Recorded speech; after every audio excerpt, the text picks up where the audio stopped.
Coming up, it's that time of the month again for Over the Back Fence, when Walter Williams and Ashleigh Mack join me on the show. We'll talk development applications and the Independent Decision Review Panel.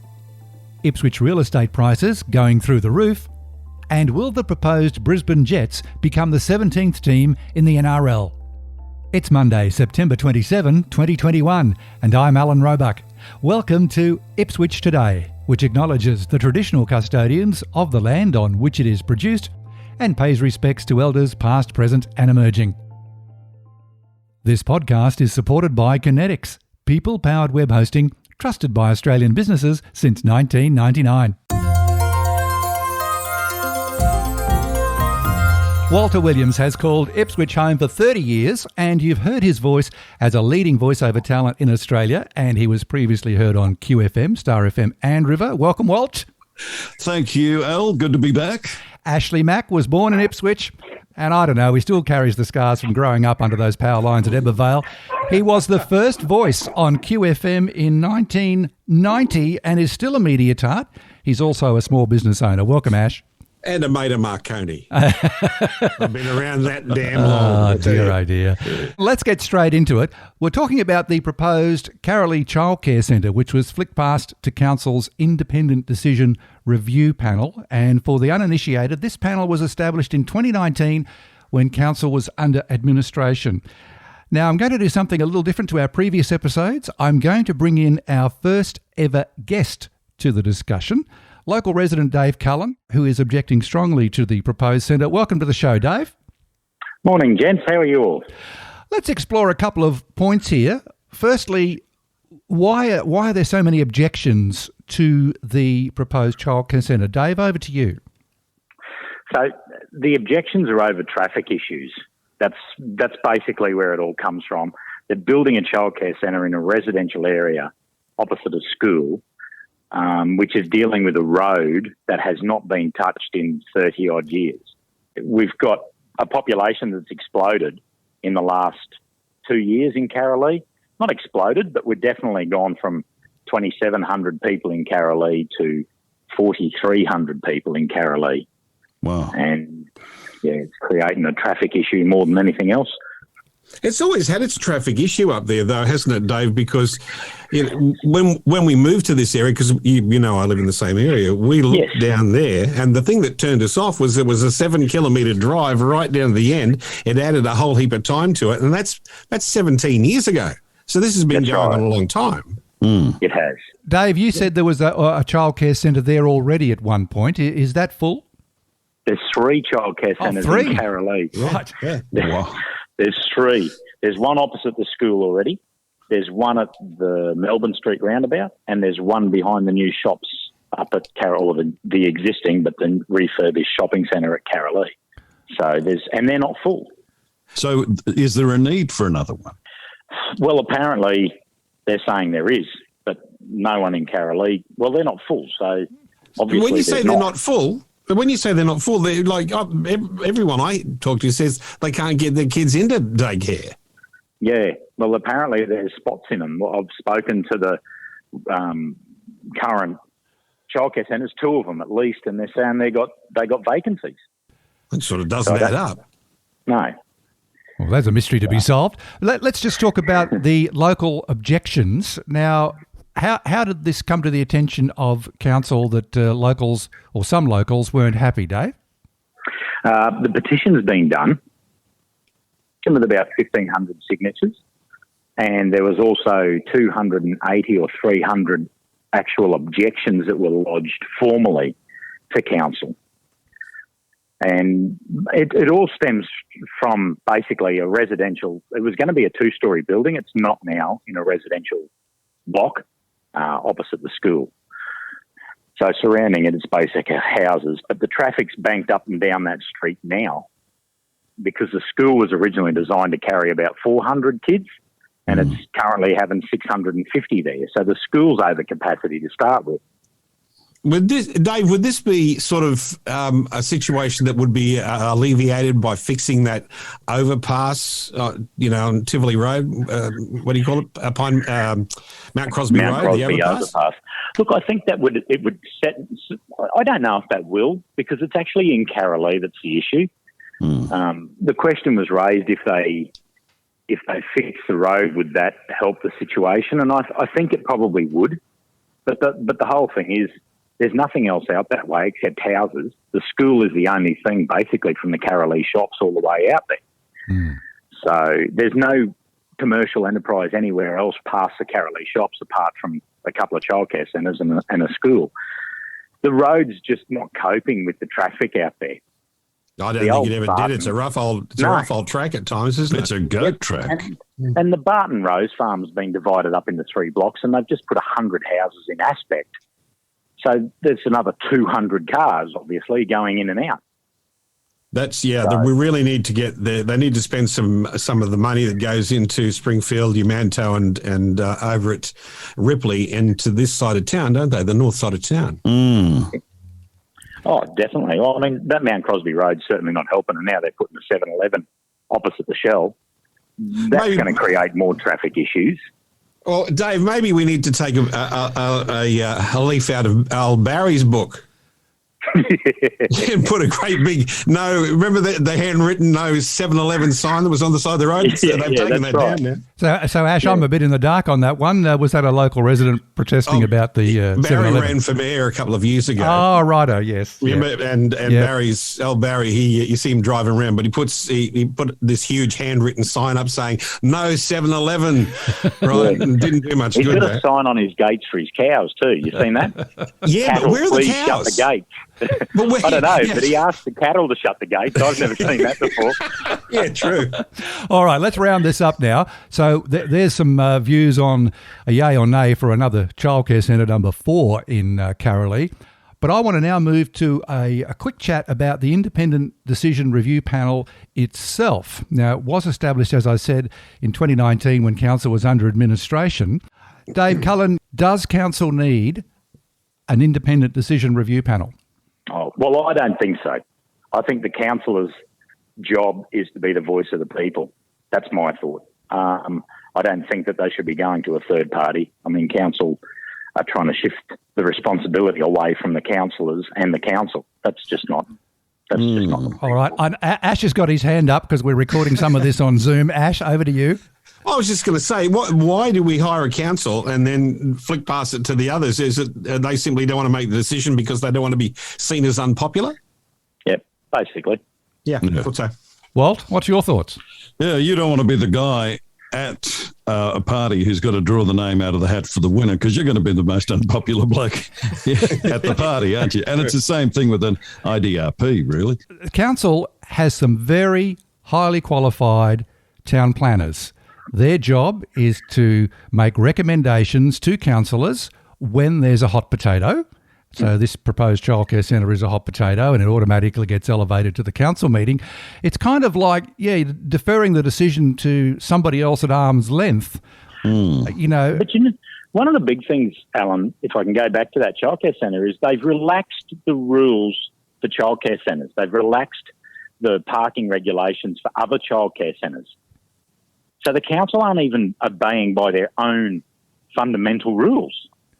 Is that being forced on them by federal and state governments to get? I don't know how that works. Yeah. I don't know how that works, but I know that they've relaxed the regulations for 2 childcare centres at Bundamba and Ripley, and now the developers here at Karalee have used the same model to get their approval. And it's a bit hard to say no, isn't it? Yeah, if they hadn't had that relaxation at the others, they would never be allowed to build it there. Well, it's interesting that our member for Blair is actually putting up signs, especially the one going into Fernvale, extolling his virtues of getting childcare centres and childcare going. So maybe there's something there. Yeah. I don't know. I'm not sure all about that. My take on this IDRP thing is that we're just creating more avenues for red tape, aren't we? Because and it's costing more. Costing Yeah, ratepayers of more. course. And there's a cost with any red tape. So it's got to get it past that judgment before it ends up at a council meeting, basically. Now, the independent decision review panel does not actually make the decision per se. They only put a recommendation. And it is finally up to the councils to say yay or nay, to take notice of the decision or ignore the decision. So the councillor can say, oh, no, it wasn't us. They told us it was okay. More hurdles If they to can't cross. be objective, then they probably shouldn't be in the job. Exactly. All right, gentlemen, we could talk about this for a lot longer, I'm sure. Dave, what's the timeline now? Do you know, for a decision? There's the part of the independent panel is that people that have actually formally lodged a complaint are allowed to voice their opinion and their whatever it is at this panel on the 14th of October. Righto, that's a public hearing. That's the public hearing. And So the they're last allowed the to last do it. one for the Wanless development application at Ebenezer was live streamed, so I presume this coming one will be live streamed. Yeah. Yeah. Yep. All right, well, we'll look out for that. Dave Cullen, thank you for being our first ever guest on Over the Back thank Fence. you. Very appropriate. It's episode number 9, so we've given birth to something new. I'm learning from all the talent. I'm good. Oh, keep up the great work. Saturday mornings on River 949. Yeah, well done, Thank son. you. Yes. Took All right. 9 months of gestation, but we got there, Dave. All right, Dave Cullen, thanks for joining us. Thank you very much.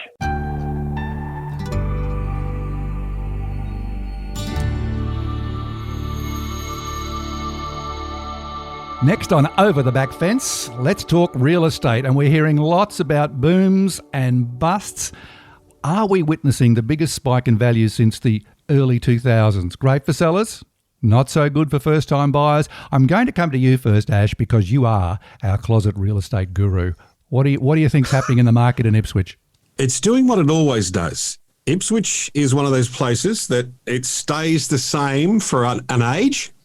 Your property just sits, and then all of a sudden it goes bang up, and then it'll stay there for 10 years. But I tell you what, when it goes up, it goes up. There's some really interesting, houses on Hill Street. I saw a house on Hill Street just down from the radio station sell for $900,000. You wouldn't have heard are that. kidding. Wow. No, and there's in just over where we are, I've seen 2 in the last few weeks go over the $1 million. Now, Ipswich houses in the $1 million is Unheard of. not in the middle of the city and No. not heritage things. These are just normal everyday houses. Wow. Selling at incredible prices, and it has had a push on the old renovation game too, because we're trying to renovate here at the moment. Try and get yourself a tradie. Almost impossible. I can vouch for that. I have been trying to get someone just to do a couple of handy jobs. No one's returning calls. I had a girlfriend like that. Walter, And then he married her. I'll tell you said that. Yes. Walt, you're right in the middle of the action, in the middle of the city. What's happening with housing sales in your area? Well, you've just got to take a walk uptown and have a look at any of the windows of the realtors, and you just see prices that are just simply unheard of from when we moved in 30 odd years ago, half a lifetime ago. And now it's just gone absolutely ballistic, hasn't it? A lot of people worry that the kids can't get into the market. I think that's a bit of a furphy, because if you're in Brisbane, if you turn around and look at Ipswich, it is affordable. It is very affordable. It's affordable compared to Brisbane. Yeah. And it's only a 35-minute drive into Brisbane. Like if you lived in Sydney, we lived at Hornsby Heights, and it used to take us 45 minutes just to get into Neutral Bay. It was ridiculous. So here, this is heaven on a stick, and Yes. they need to show Ipswich to the Brisbane people. But we can reminisce too, and with the benefit of hindsight, wouldn't we have been smarter back in 1998? I remember houses at Leichhardt, 1 mile going for 40 and 45,000. Yes, there was a few of those renovated RAF homes, wasn't there? Yeah, lots. That were going dirt cheap, and now there was. They're still dirt cheap in comparison to what's going on in Brisbane. Yes. But you would get your money back, and then a lot more. Oh, yeah. The thing is, I think the difference, we're fairly old, the three of us, and the prospect of $1 million mortgage to us is probably out of sight. But Scary. Yeah, well, to the younger kids, some of my kids have just taken on mortgages like that. I'm going, you got bigger testicles than me. All right, let's move on to commercial then. And we did hear about the amazing sale of the Icon building this month for $144.9 million. That is incredible because it was sold off the plan basically when council started developing Ipswich City properties or redeveloping the city centre. I think it was sold off the plan for the early round about 90 million. Now it's been sold the second time, and the tip was that it was only worth about only worth about 128 million. So it's gone well over the odds. What is this saying for Ipswich overall, Walt? Well, like we've been talking about the real estate prices for domestic. I mean, this is a record price happening right here with the Icon Tower. Is it a vindication for people like Pasali and Tully and the old crew, the old guard, who, said, hey, let's have a go at this. And like basically we didn't hang on to it long enough. Well, I think the political pressure just got to a pressure cooker, and then there were some other silly things happening on the side, and then the cards all fell apart. But it seems to be this far into the project, which is about 12 years, I think, that it was the right decision for council to buy Ipswich City Square Shopping Centre. Oh, definitely. Now, it was a great decision. An Icon is the first building that was built, and it's on the corner of Brisbane and Bell, and that's where Macca's used to be. And you might remember 2 levels of shops in the old Ipswich City Square. And now that council is owning its new admin building, and that's the one with the pretty lights, Walt. That's the one that looks very flash at night. I think ratepayers should actually now be smiling about that decision. Well, it's certainly worth a lot of money, that area there, and the council owns. So I think they've sold the old council buildings too, haven't they? They've been sold to Queensland Health. So they would have made $1 there as well. Well, they got some money for it. I don't know whether it was the right money, but it was some money, and so now the new home is there. And the big bonus in all this, that a lot of people don't talk about, is the magnificent civic space now known as Tulma Place. That is a big space which is now owned by the council, i.e. the people, and that's the library. So it's been a funny way to get there, but in hindsight, it looks like it's really coming together. All the missing ingredient now is some tenants, naming the cinema, who's going to operate the Commonwealth Hotel. So there's still a few jigsaw puzzles, puzzles to put in place, but overall it's looking pretty good. It's smart to own property, isn't it? Let's face it. We're all property owners ourselves, and 2 of the biggest property owners in the world make burgers and religious. And that's the Catholic Church and McDonald's. So well done, Ipswich City Council. Get in the burger business. Looking good. Time to move to sport, gentlemen. And talk of the NRL's 17th team is really ramping up.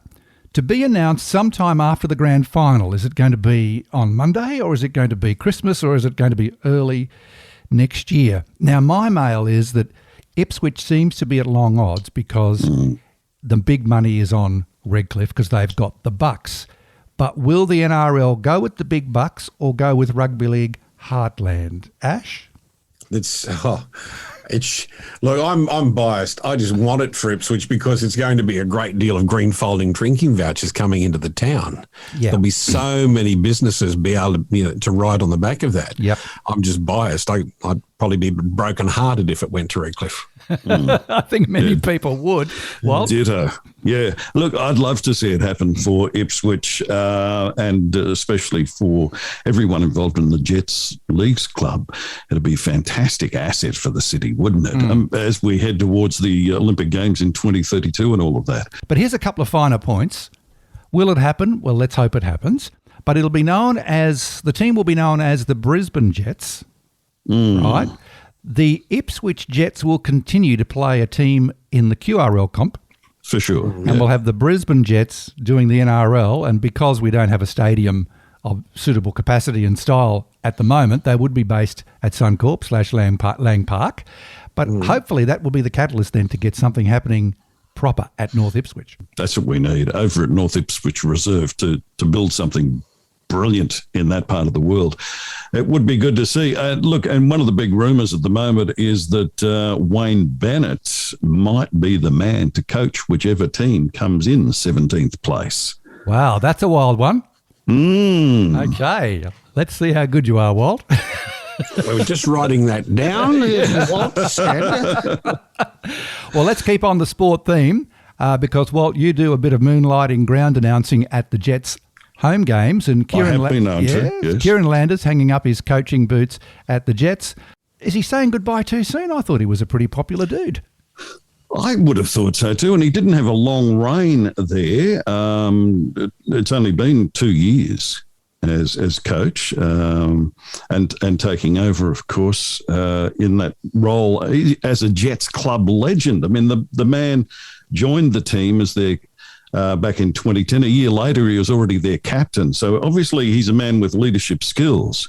And a very sharp footy brain. So Kieran Lander was definitely the man for the role as the coach of the Jets. In fact, captaining them to their 2015 premiership and also the NRL state championship trophy. And to his credit, the last game they played at home at North Ipswich Reserve, Kieran's Jets won over a very favoured team, so which was terrific to see.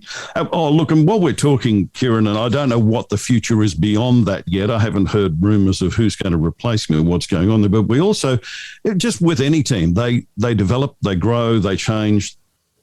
People leave, people join.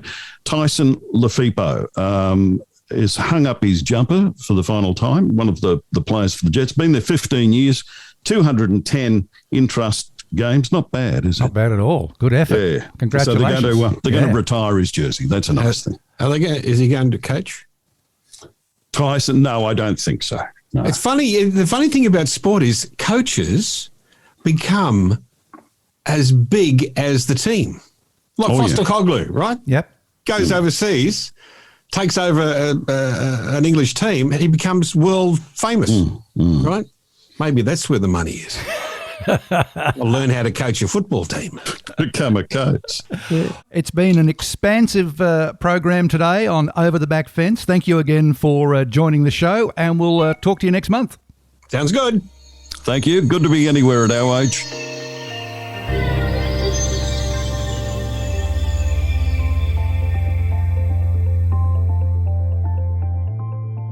Ipswich Today is supported by Kinetics, people-powered web hosting trusted by Australian businesses since 1999. This podcast is also listener-supported. Please make a once-only gift or regular donation to help keep it online. Just go to ipswichtoday.com.au and click the donate button on the homepage to make a payment through PayPal. Follow and stream this podcast from your favourite app, including iHeartRadio and Amazon Music Podcasts, or play Ipswich Today from smart speakers.